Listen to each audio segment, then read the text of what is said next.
Hi, welcome to Drew Abides this week.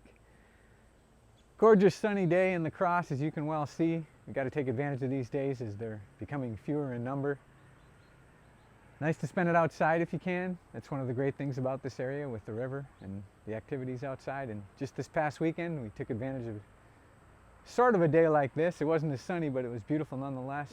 But beautiful for a lot of reasons. The annual Moon Tunes La Crosse Woodstock celebration, and this year a special one, the 50th anniversary of Woodstock. And Flibberty Gibbet once again played the part of the Grateful Dead in Woodstock celebration. It's been a great time. It's always been a great time each year, so come along, enjoy the footage.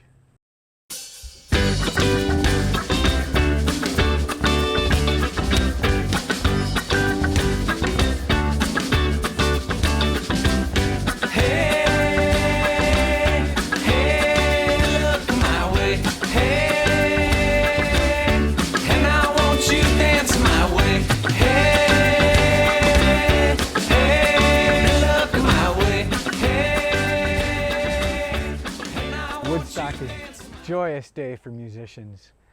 Musicians play on the weekends and they always play at other places and they never get to see each other play because they're always out there playing. But Woodstock brings us all together for one day, and we have some collaborations, which is cool. We get a chance to watch each other play and everybody's swinging their best out there because they get their 20 minutes and then they're off the stage.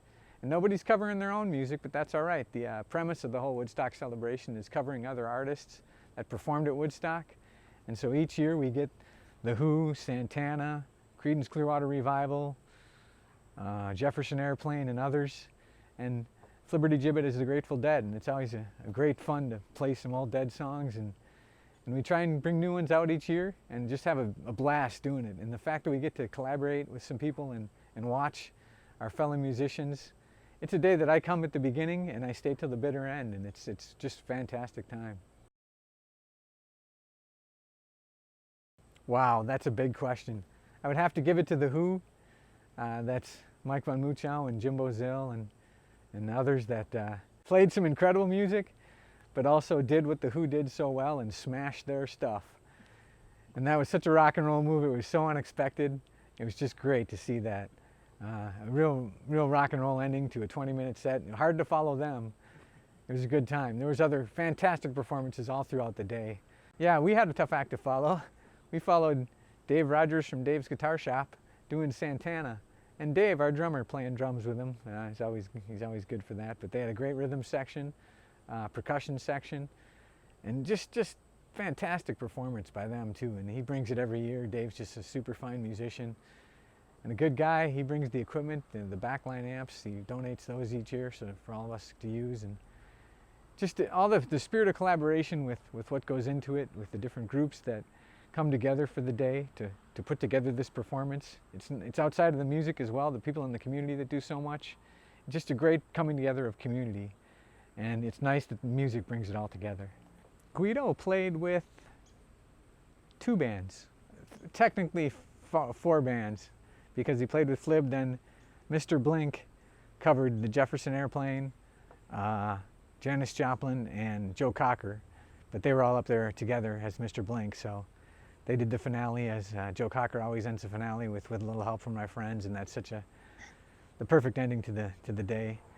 Dave played with 4 bands that day, which isn't surprising because he's multi-talented, and he covered guitar in 1 band and drums in 3 bands.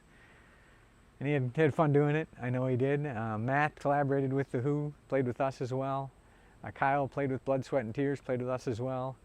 Cheech sat in, good friend. He did the band. And it was just a great day for musicians to be around. I was having a tough day, as sometimes happens with me. I'm fighting my body, and I can't tell when that's going to happen. And hopefully it goes away, and I don't hope it goes away. I mean, there's things I can do to maybe make things more calm for myself, my body. But I was struggling that day, physically struggling, and I knew that going up on stage with a few minutes before we were to appear, I was going to have a tough time playing guitar and singing. So I knew I could call on a good friend. There were several choices I could have made. Could have pulled somebody up there to play, but Cheech has been a good brother for a long time, and I knew he knew the material. So he jumped up on stage with us and covered the other guitar part remarkably well. And he and Kyle got some good dueling going. And it was just a great throw together. It was a spirit of collaboration as Woodstock was coming together. And he was happy to do it. Got a big smile out of everybody and a big smile out of the crowd. So it worked out real well. And I was okay with it. I mean, I was very happy with it because I'm the one that asked him to play. But just the fact that we had the other guitar in there, the space to fill in, it really worked out nicely. Woodstock was 50 years ago this year in August on Max Yasgur's farm in upstate New York. And it's something I grew up to love. I saw the movie and was hooked on the music at a young age. And now performing in Woodstock, it's just kind of a dream come true. It's a lot of fun. And it's done each year, put on by the La Crosse Rotary Club, Moon Tunes celebration. There were 16 bands that covered it this year, and which is a great wealth of talent in this area. And some fantastic performances. Hell, everybody was great. And it capped off with a fireworks performance at about 8:30 on Saturday night. And then everybody packed up their things and headed home and drove back to their comfortable abodes and enjoyed the rest of their night. But it was a day not to be forgotten. Come back again. Make sure you watch Drew Abides each week and click the subscribe button when you do. We'd like to see you back. And thanks again for tuning in. Have a good week.